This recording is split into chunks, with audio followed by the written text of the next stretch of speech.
had a very productive meeting. There were many points that we agreed on, most of them I would say, a couple of big ones. We see the strive of the administration and President Trump personally to help facilitate the resolution of the Ukrainian conflict.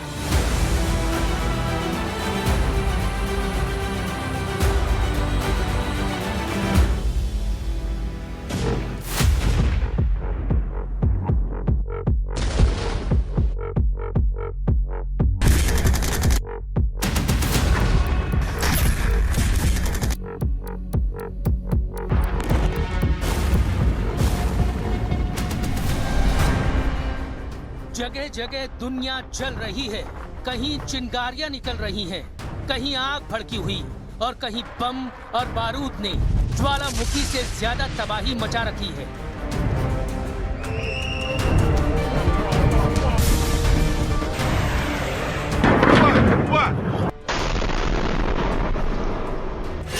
छोटी या बड़ी हर जंग की अपनी कहानी है, लेकिन क्या हर एक कहानी जो दुनिया को बताई जाती है वही सही है, या फिर इनसाइड स्टोरी कुछ और है? क्या कुछ और है जो दुनिया के सामने आता ही नहीं? कुछ ऐसे किरदार जिनका डायरेक्ट इन्वॉल्वमेंट नहीं होता, लेकिन वो कहीं ना कहीं शामिल होते हैं। इन लड़ाइयों में आम लोग, विद्रोही गुट, प्राइवेट आर्मी से लेकर देश की सेनाएं तक शामिल रहती हैं, और कई जंग तो ऐसी है जो लगता है कभी ना खत्म होने वाली जंग बन गई है। सीरिया की अंदरूनी लड़ाई,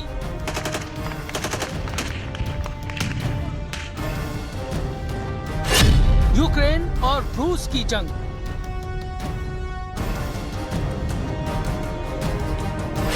गाजा में हमास इजराइल की लड़ाई,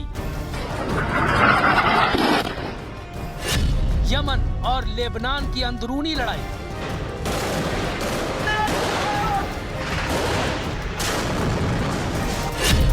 अब ईरान की ये जंग।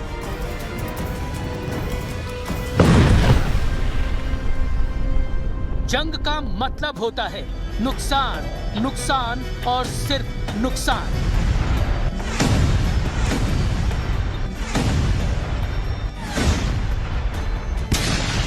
किसी भी जंग की तस्वीर हम देखते हैं तो क्या दिखता है? डिस्ट्रक्शन, डिस्ट्रक्शन और डिस्ट्रक्शन। युद्ध का सबब ही होता है खून खराबा, बम, बारूद और बर्बादी के मंजर के साथ दिखती है मरती हुई मानवता। इंसान मौत का आंकड़ा बन जाता है और हर दिन एक इंसान अगला नंबर बनकर इसमें शुमार होता रहता है।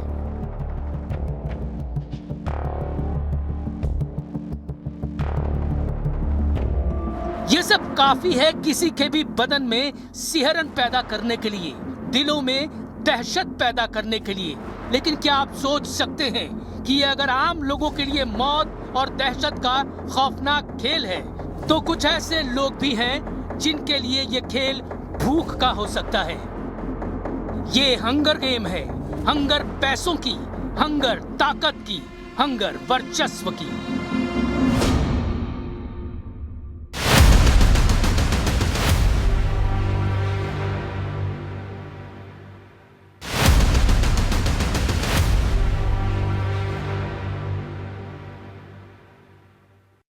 फरवरी 2026 से जो युद्ध ईरान के साथ अमेरिका और इजरायल लड़ रहे हैं, उसमें भले ही हम और आप नहीं शामिल हैं, फिर भी हमें शामिल कर लिया गया है। इस युद्ध ने दुनिया के आने वाले कल को एक ऐसा अंधेरा दिया है जिससे निकलने में वर्षों बीत जाएंगे। लेकिन कुछ देश हैं जिनके लिए ये युद्ध एक अवसर है और वो इससे अपनी जेब भर रहे हैं।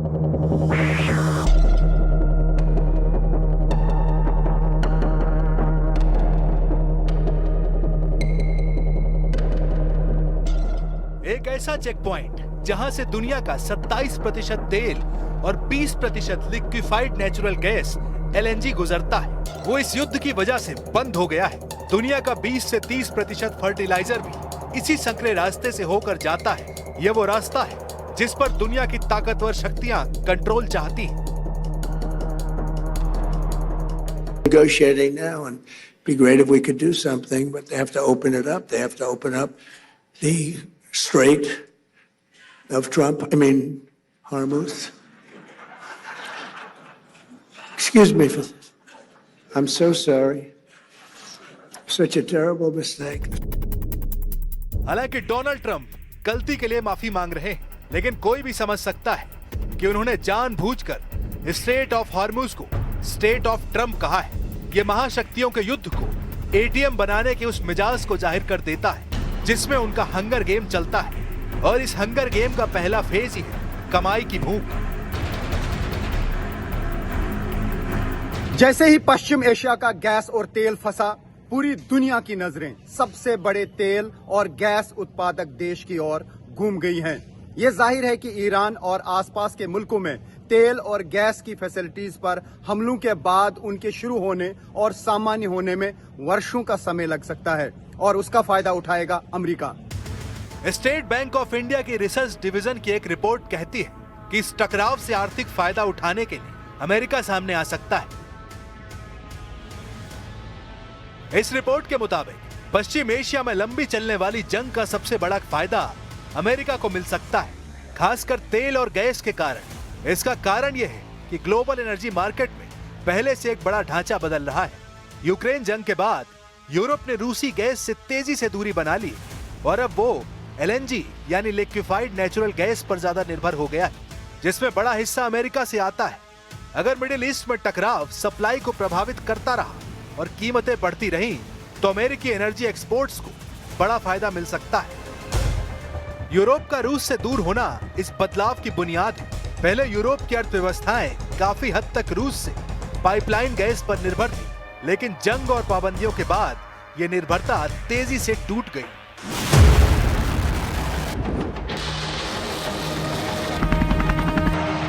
यानी रूस और यूक्रेन की जंग ने भी अमेरिका के लिए वो रास्ते बनाए जिससे वो यूरोपियन यूनियन के खर्च के उस हिस्से को हथिया सके जो रूस को जा रहा था।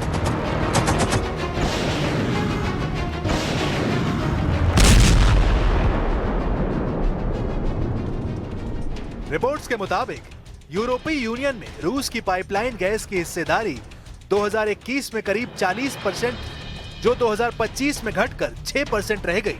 अगर पाइपलाइन और एलएनजी दोनों को जोड़ दें, तब भी 2025 में रूस की हिस्सेदारी सिर्फ 13% रह गई है। राजनीतिक तौर पर भी यूरोप अब रूस से दूरी बनाए रखने के फैसले को स्थायी बना रहा है। जनवरी 2026 में यूरोपीय यूनियन ने एक नियम लागू किया, जिसके तहत मार्च 2026 से रूस से आने वाली एलएनजी और पाइपलाइन गैस के आयात पर रोक लगा दी गई। हालांकि पुराने कॉन्ट्रैक्ट के लिए कुछ समय दिया गया।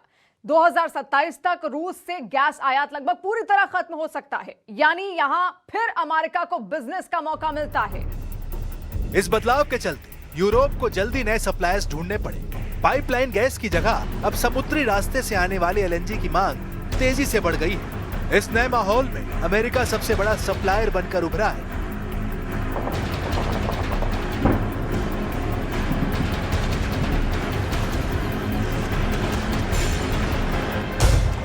जब रूस ने यूक्रेन पर हमला किया था, तो यही माना जा रहा था कि यूक्रेन कुछ दिन भी नहीं टिक पाएगा और रूस के सामने उसे सरेंडर करना होगा।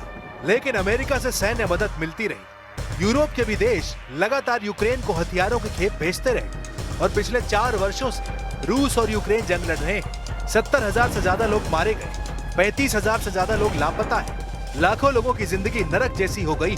लेकिन अमेरिका ने इस जंग में ईंधन डालकर इसे इस प्रकार से जियोपॉलिटिकल वॉर में तब्दील किया कि रूस से होने वाला यूरोप का व्यापार बदल गया। एसबीआई की रिपोर्ट कहती है कि 2025 में यूरोपीय यूनियन ने 140 बिलियन क्यूबिक मीटर से ज्यादा एलएनजी आयात की, जिसमें लगभग 58% अमेरिका से आई। 2021 से 2025 के बीच अमेरिकी एलएनजी सप्लाई लगभग 3 गुना बढ़ गई।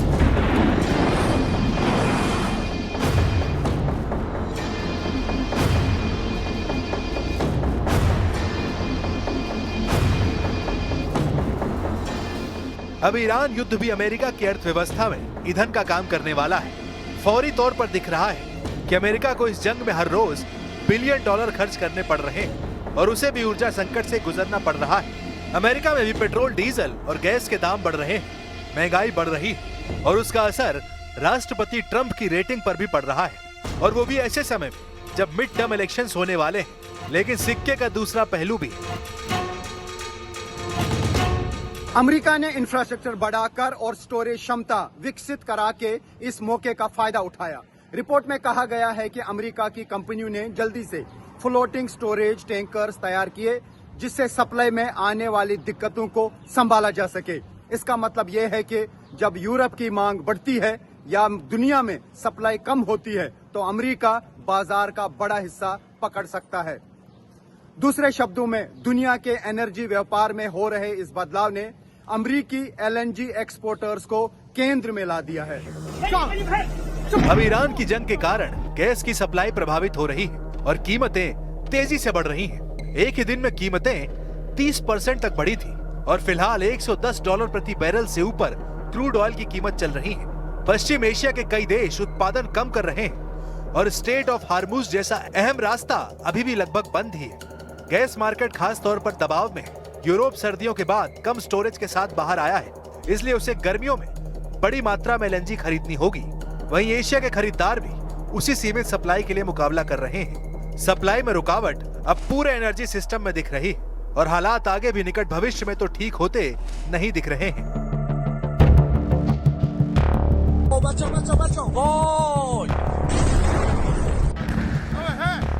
बात सीज फायर की हो रही है, लेकिन हमले और भी ज्यादा आक्रामक हो रहे हैं क्योंकि सैन्य ठिकानों के साथ फैक्ट्री और ईंधन के ठिकानों को निशाना बनाया जा रहा है। दुनिया का सबसे बड़ा एलएनजी प्रोडक्शन सेंटर रास लाफान जो कतर में है, जंग के कारण बंद हो गया है। इससे ग्लोबल मार्केट में सप्लाई और कम हो गई है। कतर ने साफ कर दिया है कि वो ये प्लांट अगले 5-6 साल तक शुरू नहीं कर सकेगा, यानी गैस की कमी और बढ़ जाएगी। कहने का मतलब आने वाले समय में इन हालात अमेरिकी एक्सपोर्टर्स सबसे बेहतर स्थिति में है। आर्थिक रूप से भी अमेरिका को फायदा है। रिपोर्ट के अनुसार 2026 में अमेरिका में गैस की लागत लगभग $3.63 प्रति यूनिट है, जिससे ट्रांसपोर्ट और अन्य खर्च जोड़ने के बाद भी मुनाफा 200% से ज्यादा हो सकता है। कम दूरी और बेहतर इंफ्रास्ट्रक्चर के कारण यूरोप पहले ही अमेरिकी एलएनजी का सबसे बड़ा खरीदार बन चुका है। 2025 में अमेरिका की 68% एलएनजी यूरोप गई थी और ये रुझान आगे भी जारी रहने की उम्मीद है।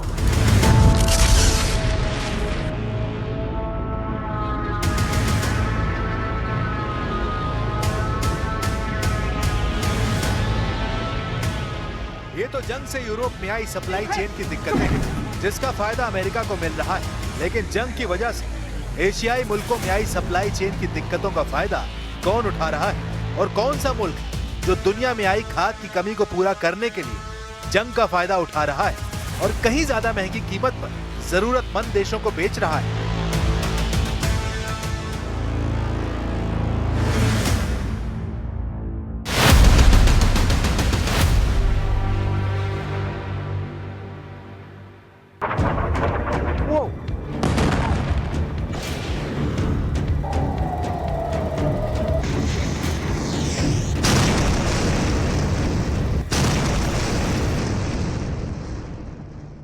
इन धमाकों की गूंज से हजारों किलोमीटर दूर मॉस्को के बंद कमरों में नोटों की बारिश हो रही है। ईरान युद्ध ने पूरी दुनिया के खौफ और अनिश्चितता में डाल दिया है, लेकिन रूस के लिए यह एक लाइफलाइन बन गया है, एक ऐसा जीवन दान जिसने रूस की डूबती हुई इकॉनमी में फिर से जान फूंक दी है।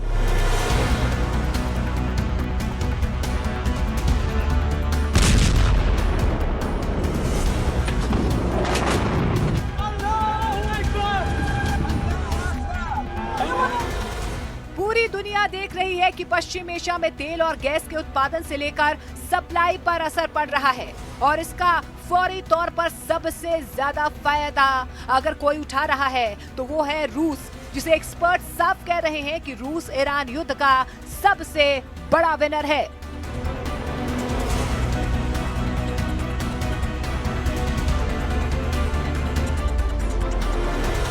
इस युद्ध से ठीक पहले रूस एक भयानक बजट संकट की तरफ तेजी से बढ़ रहा था। पश्चिमी देशों के कड़े प्रतिबंधों के कारण रूस का तेल कौड़ियों के भाव बिक रहा था और ग्राहकों की संख्या लगातार गिर रही थी। फरवरी तक रूस का तेल एक्सपोर्ट अपने सबसे निचले स्तर पर था, लेकिन फिर पश्चिम एशिया में आग लगी और पूरा ग्लोबल गेम पलट गया।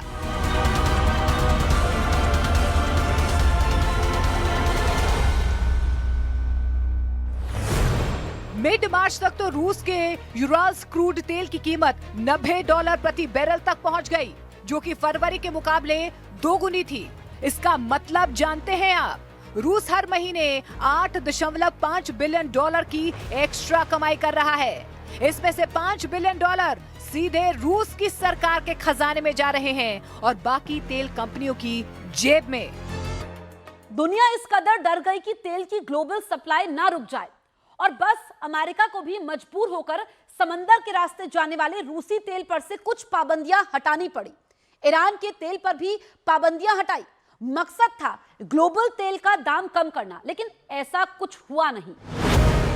जो रूस कल तक अपना तेल बेचने के लिए भारत और चीन को डिस्काउंट ऑफर कर रहा था, अब ज्यादा कीमत की मांग करने लगा है। लेकिन कहानी सिर्फ तेल पर खत्म नहीं होती। ईरान युद्ध के कारण दुनिया का सबसे अहम समुद्री रास्ता स्ट्रेट ऑफ हॉर्मुज खतरे में आ गया है। ये रास्ता नेचुरल गैस, LNG और फर्टिलाइजर यानी कि खाद की सप्लाई की सबसे बड़ी नस है। और आपको बता दें कि रूस दुनिया का दूसरा सबसे बड़ा गैस और फर्टिलाइजर एक्सपोर्टर है। हॉर्मुज का रास्ता बंद होने के डर से अफ्रीका के देश नाइजीरिया और घाना अब रूस से एडवांस में फर्टिलाइजर्स खरीद रहे हैं और रूस इसके जरिए दुनिया के दूसरे हिस्से में अपना कंट्रोल पक्का कर रहा है। यूरोप भी मजबूर होता दिख रहा है उस डेडलाइन को आगे बढ़ाने के लिए, जिसके तहत वो 2027 तक रूसी गैस को पूरी तरह से बैन करने का फैसला ले चुका था। और चीन का रुख देखिए। कल तक जो चीन रूस की power of Siberia 2 pipeline project में दिलचस्पी नहीं ले रहा था, आज हॉर्मुज के बंद होने के डर से इसे सबसे सुरक्षित जमीनी रास्ता मान रहा है।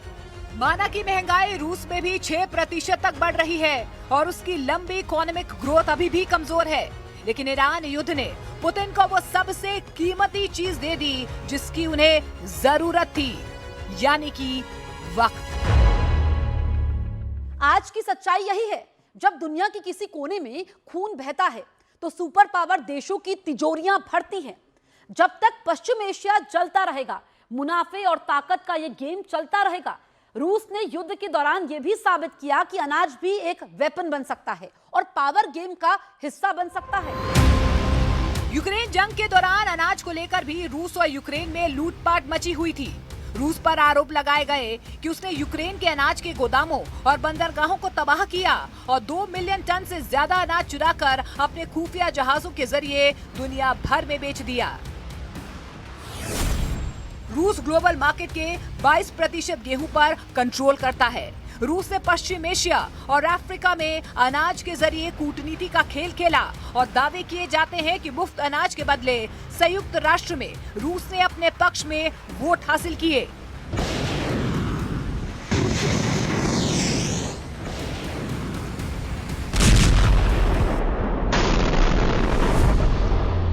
वही अमेरिका, जिसने फिलहाल ईरान पर युद्ध छेड़ रखा है, यूक्रेन वॉर के समय ये बताने में जुट गया था कि दुनिया का कंट्रोल अमेरिका के पास है, रूस के पास नहीं।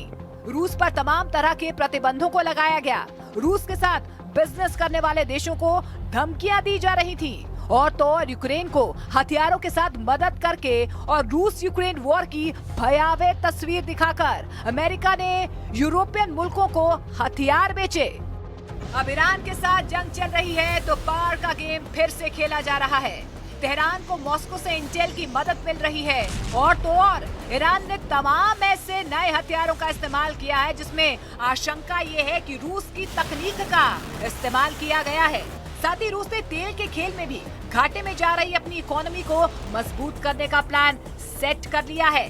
द मॉस्को टाइम्स के मुताबिक अगर यूक्रेन के साथ 4 साल से चल रहा युद्ध आगे भी लंबा चलता है तो रूस की सरकार तेल से मिली एक्स्ट्रा कमाई को सेना और रक्षा खर्च में लगा सकती है। रूस पहले ही 2026 के लिए रक्षा बजट में 12.9 ट्रिलियन रूबल लगभग 157.4 अरब डॉलर तय कर चुका है। द मॉस्को टाइम्स ने एक्सपर्ट्स के हवाले से दावा किया है कि इस साल यूराल्स क्रूड की औसत कीमत 75 से $80 प्रति बैरल रहती है, तो भी रूस को तेल और गैस से 3 से 4 ट्रिलियन रूबल यानी कि 37 से 49 अरब डॉलर की एक्स्ट्रा कमाई होती है। हाल ही के आंकड़ों के मुताबिक रूस की तेल निर्यात से कमाई पिछले हफ्ते करीब 2.5 अरब डॉलर तक पहुंच गई, जो अप्रैल 2022 के बाद सबसे ज्यादा है और फरवरी के अंत के मुकाबले करीब 120% ज्यादा है। रूस का लक्ष्य अमेरिका की तरह दुनिया पर राज करना नहीं है। रूस का लक्ष्य सिर्फ अमेरिकी सिस्टम को तोड़ना और उसे हर जगह उलझा कर रखना है। पुतिन जानते हैं कि जो देश अमेरिका के डिक्टेशन से परेशान है वो आसानी से रूस के साथ खड़े हो जाएंगे। एशिया, अफ्रीका से लेकर लैटिन अमेरिका तक कई देश रूस के साथ अपनी रणनीतिक साझेदारी बढ़ा रहे हैं। वही अमेरिका दबाव की नीति बनाकर सुपर पावर बने रहने की कोशिश में जुटा है।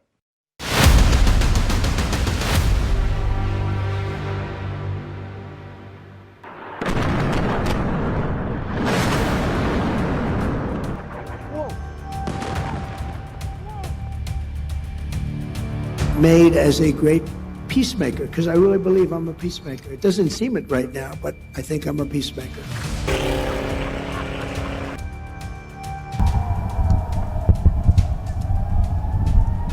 खुद को पीसमेकर कहने वाले अमेरिका के राष्ट्रपति ट्रंप ने जिन हथियारों को बेहतरीन दर्जे का कहा है, अब अमेरिका उनका उत्पादन 4 गुना बढ़ा रहा है। यह तय हो चुका है। व्हाइट हाउस की उस मीटिंग में जिसमें शामिल थी अमेरिका की सबसे बड़ी डिफेंस कंपनी के सीईओ, जहां करीब 60 से 80 देश युद्ध या उससे जुड़े संकट झेल रहे हैं। लोगों के पास खाने को नहीं है, रहने के लिए नहीं है, ना जाने कितने ही बच्चों और लोगों की मौत हो चुकी है। ऐसे में भी कुछ ऐसे देश हैं जिन्होंने अपने हथियारों का उत्पादन बढ़ा दिया है और दुनिया को जंग के अंधे कुएं की तरफ धकेल रहे हैं। अमेरिका, चीन, रूस, फ्रांस और ब्रिटेन दुनिया के टॉप वेपन सप्लायर देश। अमेरिका तो सेना पर सबसे ज्यादा खर्च करने वाला देश है। 2026 में अमेरिका का सैन्य बजट लगभग 1.5 ट्रिलियन डॉलर था। यूएस बजट का तीसरा सबसे बड़ा खर्च ही डिफेंस है, जिसमें हथियार और उनकी खरीद पर करीब 200 अरब खर्च किया। खास बात तो ये है कि अमेरिका का सैन्य बजट हर साल बढ़ा ही है। एक्सपर्ट मानते हैं कि पश्चिम एशिया के जंग के बाद जिस तरह अमेरिका के हथियार गोदाम खाली हुए हैं, उसे अपना हथियारों का बजट बढ़ाना ही होगा, क्योंकि अमेरिका को ऐसी लड़ाइयों, युद्ध की लत है और उसकी इकोनॉमी का एक बड़ा हिस्सेदार भी है। अमेरिका सीधे या बैकडोर से दुनिया की अमूमन हर जंग में शामिल रहता है। पिछले हफ्ते अमेरिका की बड़ी हथियार बनाने वाली कंपनियों के शेयर्स की कीमतें बढ़ गईं। इनमें नॉर्थरोप ग्रुमेन, RTX और लॉकहीड मार्टिन शामिल है।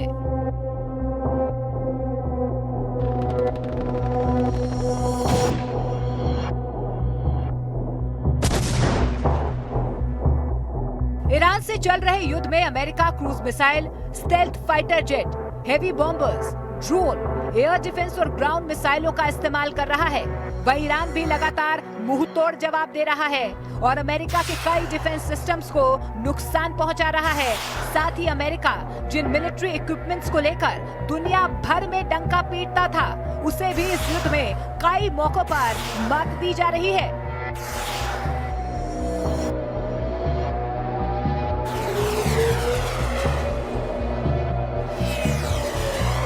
यहाँ भी एक तरह से अमेरिकी मिलिट्री पावर और रूसी और चीनी मिलिट्री पावर की जंग चल रही है। ईरान के अधिकतर हथियार चीन और रूस की तकनीक पर बने हैं और वो अमेरिकी तकनीक को चुनौती देते हुए दिख रहे हैं। इस पूरे सिस्टम का मकसद किसी विचारधारा को जिताना नहीं, इसका मकसद हथियारों की ग्लोबल फैक्ट्री को 24 घंटे चालू रखना है। आंकड़े झूठ नहीं बोलते। 2021 से 2025 के बीच दुनिया भर में बड़े हथियारों के व्यापार में 9.2% की भयानक बढ़ोतरी हुई। ये उछाल कोई इत्तेफाक नहीं है, ये दुनिया भर में फैले डर और असुरक्षा का सीधा रिजल्ट है। इस हथियारों की रेस का सबसे बड़ा विनर अमेरिका है। आज दुनिया के कुल हथियार एक्सपोर्ट में अमेरिका का हिस्सा बढ़कर 42% हो चुका है। अमेरिका ने 99 देशों को अपने हथियार बेचे हैं और इस पूरे ग्लोबल मार्केट में अमेरिका का दबदबा ऐसा है जिसे कोई चुनौती नहीं दे सकता। ईरान युद्ध के बाद मिडिल ईस्ट के देशों में दहशत का माहौल है। उन्हें अपनी सुरक्षा की चिंता सता रही है और इसी चिंता का फायदा हथियारों की कंपनियां उठा रही है। सऊदी अरब, कतर और कुवैत जैसे देश अपनी सेनाओं को अपग्रेड करने के लिए पानी की तरह पैसा बहा रहे हैं। अकेले सऊदी अरब अमेरिका के 12% हथियारों का खरीदार बन चुका है और कतर ने भी अपने इंपोर्ट को दोगुना कर दिया है। अमेरिका इन देशों को fighter jets, missile defence system और स्मार्ट बम बेच रहा है। पेंटागन के जरिए अमेरिका की प्राइवेट डिफेंस कंपनियों को 2020 से 2024 के बीच $2.4 ट्रिलियन के कॉन्ट्रैक्ट मिले हैं। ये रकम इतनी बड़ी है कि कई देशों की पूरी जीडीपी इसके सामने छोटी पड़ जाए। हथियारों की बिक्री को अब सिर्फ सुरक्षा के नजरिए से नहीं देखा जाता, बल्कि अमेरिकी इकोनॉमी को टॉप पर रखने का सबसे बड़ा टूल बन गया है। ये एक परफेक्ट और खौफनाक बिजनेस मॉडल है। देश डरे हुए हैं, उन्हें हर हाल में सुरक्षा चाहिए और इस सुरक्षा की कीमत करोड़ों अरबों डॉलर के हथियारों के रूप में चुकाई जा रही है। पश्चिम एशिया की जमीन पर जब कोई बम गिरता है तो उसका धमाका भले ही वहां के लोगों की जान लेता हो, लेकिन उसकी गूंज से वॉशिंगटन और मॉस्को के शेयर बाजार में डिफेंस कंपनियों के शेयर ऊपर चले जाते हैं। जो शांति के लिए ताकत की बातें करते हैं वो दरअसल अपने देश की हथियार बनाने वाली प्राइवेट कंपनियों का प्रमोशन कर रहे होते हैं।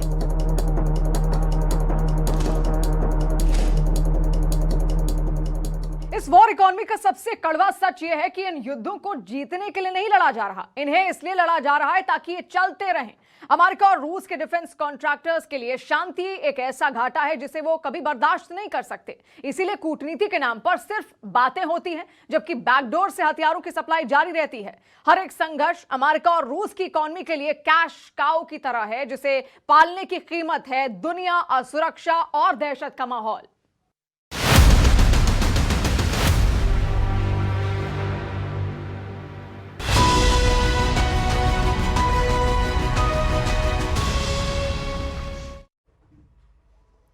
अमेरिका ने ईरान के अंदर ग्राउंड ऑपरेशन शुरू करने के सिग्नल दिए हैं, तो जवाब में मुश्तबा खामेनेई के जनरलों ने अमेरिका के अंदर भयानक हमलों की तैयारी कर ली है। न्यूयॉर्क पोस्ट की रिपोर्ट के मुताबिक ईरान के 1000 स्लीपर एजेंट कनाडा रूट से अमेरिका में घुसपैठ के लिए तैयार हैं। तो वहीं ट्रंप से ज़मीनी लड़ाई शुरू होने से पहले ईरान ने पाताल लोक वाले वॉर सेंटर एक्टिव कर दिए हैं। देखिए,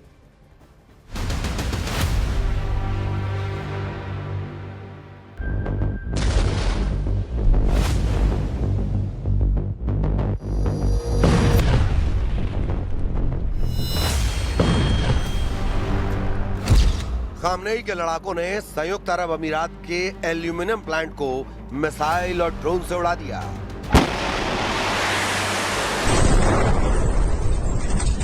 जुल्कद्र की रॉकेट फोर्स ने इजराइल के हाइफा को ड्रोन धमाकों से दहला दिया।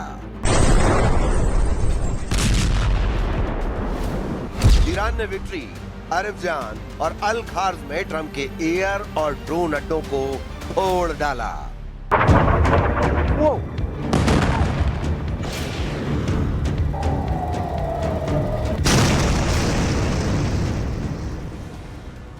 ट्रंप के ग्राउंड ऑपरेशन की धमकी उन्हें भारी पड़ने लगी है। बौखलाया ईरान बारूदी डोज को दोगुना कर चुका है। ईरान ने धमकी दी है कि अब जो बीच में आया वो सलामत नहीं रहेगा। ईरान ने अमेरिका इजराइल से अपनी लड़ाई को 12 देशों का महायुद्ध बना दिया है। ईरान ने खाड़ी देशों के दुश्मनों को आखिरी अल्टीमेटम देकर अमेरिका को भगाने को कहा है। Oh my God.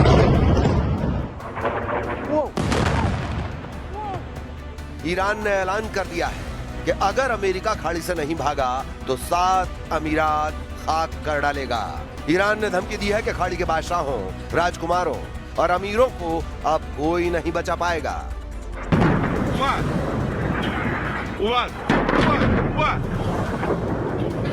इस युद्ध में अब सब जायज होता जा रहा है, क्योंकि हर तरह के हथियार चलाए जा रहे हैं, हर पैंतरा आजमाया जा रहा है, गहरी साजिश रची जा रही है। बेगुनाहों पर बमों की बौछार शुरू हो चुकी है। लड़ाई की शुरुआत ही इतने भयानक अंदाज में हुई थी कि अब हर गुजरता दिन भयावह होता जा रहा है। इधर ईरान ने 2 साल तक युद्ध लड़ने की धमकी दे डाली है। इतने लंबे वक्त तक युद्ध खिंचा तो अमेरिका, इजराइल और खाड़ी के मुल्कों का घमंड मिट्टी में मिल सकता है। लेकिन अमेरिका युद्ध से उल्टे पैर भागने का मूड बना चुका है। ट्रंप कई दिनों से दावा कर रहे हैं कि ईरान हार चुका है। अब उपराष्ट्रपति जेडी वेंस ने भी कहा है कि युद्ध से निकलने का टाइम आ गया है।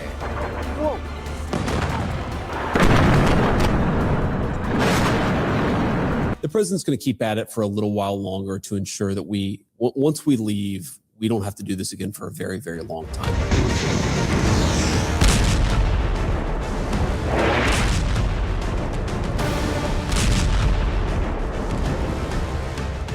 अमेरिका जंग से निकलने का एग्जिट गेट तलाश रहा है, लेकिन ईरान उससे सभी दरवाजों पर टकरा रहा है। अमेरिका को बैकफुट पर लाने के लिए ईरान ने खाड़ी में उसके अड्डों वाले देशों की तबाही शुरू कर दी है। सऊदी अरब को दहलाने के बाद अब ईरान ने अमेरिका को सबसे ज्यादा यूएई में झटका देना शुरू कर दिया है। ईरान ने सिग्नल दिए हैं कि वो यूएई के 7 अमीरात को टारगेट बना चुका है। युद्ध की शुरुआत में ईरान ने यूएई की राजधानी यानी पहले अमीरात अबू धाबी पर मिसाइलों से हमला किया। इसके बाद दूसरे अमीरात दुबई के आलीशान बिल्डिंगों, एयरपोर्ट को ईरान ने शाहिद ड्रोन के धमाकों से मटियामेट किया। लेकिन अब ईरान के निशाने पर शारजा, अजमान, अल कुवैन, रास अल खैमा और फुजैरा यानी 7 के 7 अमीरात बताए जा रहे हैं।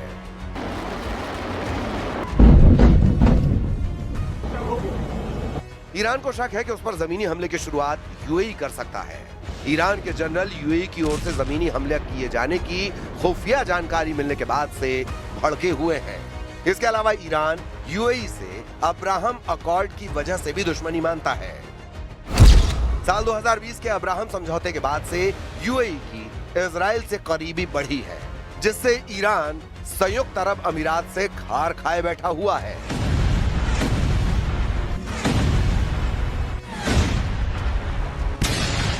ट्रंप की टीम में शामिल माने जा रहे खाड़ी देशों के कई किंगडम की टॉप लीडरशिप ईरान की हिट लिस्ट में बताई जा रही है।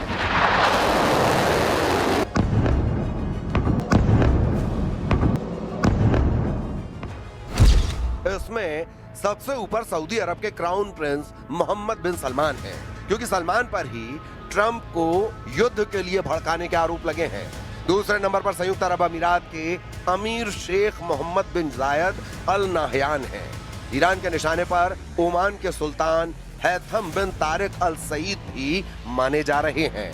इनके बाद ईरान जिन्हें दुश्मनों की फहरिस्त में शामिल कर चुका है, वो कुवैत के अमीर शेख मिशाल अल अहमद अल जबर अल सबाह हैं। ईरान की मिसाइलें और ड्रोन्स ने पूरे अरब वर्ल्ड को वॉर जोन बना डाला है। सुपर पावर की सुप्रीमेसी को चैलेंज देकर ईरान ने खाड़ी देशों को खदेड़ कर मारा है। ग्राउंड ऑपरेशन की ताक में बैठा ईरान 2 साल तक युद्ध को ले जाने का बंदोबस्त कर चुका है। मीडिया रिपोर्ट्स के मुताबिक ईरान ने कुल मिसाइल भंडार का सिर्फ 1/3 अब तक इस्तेमाल किया है। ईरान के मिसाइल सिटी और अंडरग्राउंड नेटवर्क के युद्ध में इस्तेमाल की अब तक जरूरत नहीं महसूस हुई है, लेकिन जिस दिन ये सीक्रेट हथियार फटने लगेंगे तो सुपर पावर सन्न रह जाएगा। ईरान ने पाताल लोक में बनी अपनी मिसाइल सिटी का ट्रेलर रिलीज कर खलबली मचा दी है।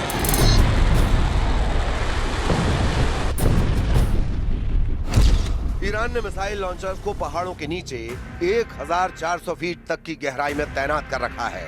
जाग्रोस पर्वतों की कठोर चट्टानों का कवच इस मिसाइल सिटी को हर हमले से बचाता है, जहां से रेल लॉन्च सिस्टम के जरिए मिसाइलों से हमला किया जाता है।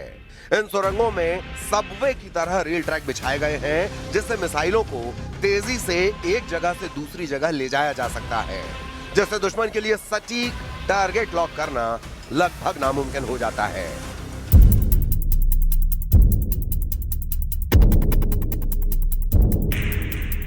ईरान ने युद्ध के बीच मिसाइल सिस्टम को अलग अलग गुप्त ठिकानों पर फैला दिया है। यही वजह है कि अमेरिका और इजराइल को उन ठिकानों का पता लगाने में बड़ी मुश्किल आ रही है। ईरान के 4 हाईटेक बेस जिनकी लोकेशन से पर्दा उठाया गया है, उनके नाम ये हैं। यज़्द अंडरग्राउंड कॉम्प्लेक्स, जो लगभग 500 मीटर गहराई में बना हाईटेक बेस है। यहाँ से हाइपरसोनिक मिसाइल लॉन्च होती है। ये AI कनेक्टेड सिस्टम से लैस है। केश्माई लैंड बेस, फारस की खाड़ी में मौजूद केश्म द्वीप नौसैनिक मिसाइलों और ड्रोन ऑपरेशन का एपिसेंटर बन चुका है, जिससे होर्मुज स्ट्रेट पर नजर रखी जा रही है। कोनेश कैनियन साइट, करमानशाह क्षेत्र में सुरंगों का जाल, जहां कयाम 1 और फतह जैसी मिसाइलें तैनात हैं। यहां से इजराइल और खाड़ी देशों पर कम समय में हमला किया जा रहा है। इमाम Javed base, mobile launcher system के लिए डेवलप किए गए इस बेस से मिसाइलों को ट्रक से सुरंगों तक और वॉर जोन तक ले जाया जा रहा है। ईरान के पास हथियारों की कोई कमी नहीं। ईरान के पास कई वॉर प्लान रेडी हैं। सबसे खौफनाक प्लान तो अमेरिका में घुसकर ट्रंप से बदला लेने का है।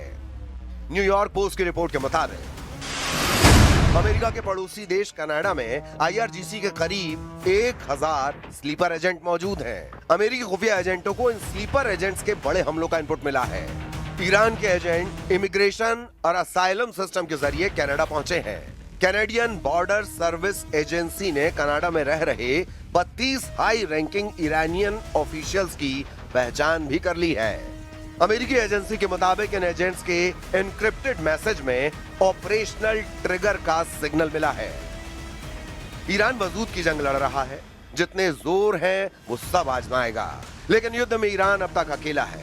ये पहलू बहुत भारी पड़ सकता है। जिस तरह इजराइल का पूरा फोकस ईरान के एटमी पावर को खत्म करने पर है, उससे ये साफ हो चुका है कि इजराइल अभी पूरी ताकत नहीं आजमा रहा है। इजराइल के आर्मी चीफ ने जानकारी दी है कि वो सभी फ्रंट पर ईरान को कमजोर करने में लगे हैं।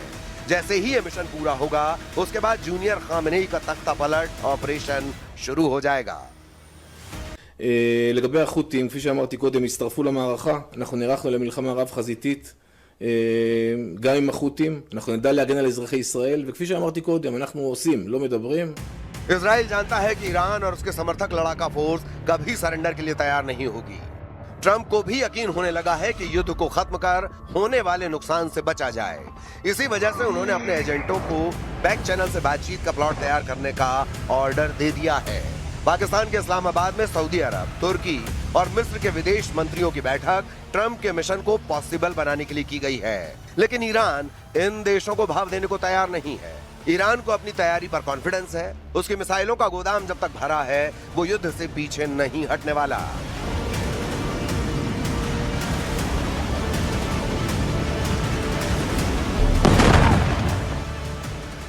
इजराइल पर हुए हमलों में जिन मिसाइलों ने तबाही मचाई है, उनकी लिस्ट देख लीजिए, क्योंकि यही अब तक नेतन्याहू के लिए सबसे बड़ी परेशानी बनी है।